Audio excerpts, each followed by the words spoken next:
சிலக்கு வணக்கம். நான் உங்கள் ஜனா பேசுகிறேன்.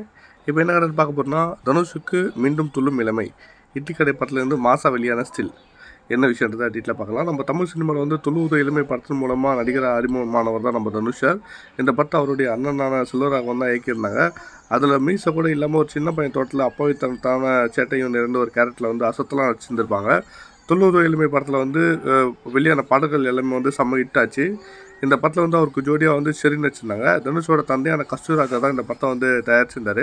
இந்த படத்துக்கு வந்து நம்ம மியூசிக்கு வந்து நம்ம யுவன் சங்கர் ராஜா தான் பண்ணியிருந்தாங்க.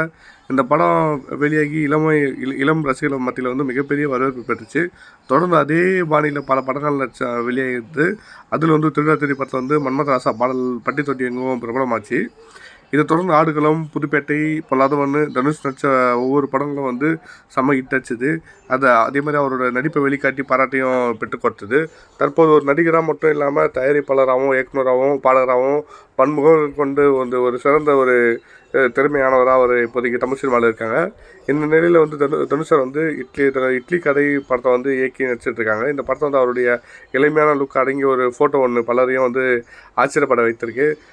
அது குறித்து வந்து ஒரு புகைப்படம் வந்து இணையத்தில் வந்து தற்போது வைரலாகி வருவதோடு மீண்டும் துள்ளுவது இளமை அப்படின்னு ரசிகர்கள் வந்து கேள்வி எழுப்பிட்டு இருக்காங்க. இட்லி கடை படத்தில் வந்து தனுஷுடன் நித்யா மேனன் நடிச்சிட்ருக்காங்க. அவர் வந்து ஷாலினி பாட்னி வந்து நடிச்சிட்ருக்காங்க. ஜிவி பிரகாஷ் இந்த படத்துக்கு மியூசிக் பண்ணியிருக்காங்க. பெரிய எக்ஸ்பெக்டேஷனோடு இந்த படம் ரெடி ஆகிட்டுருக்கு. கண்டிப்பாக எப்படி இருக்குன்றதை நம்ம பார்த்து அதை பற்றி அப்டேட் கொடுப்போம். Thank you all.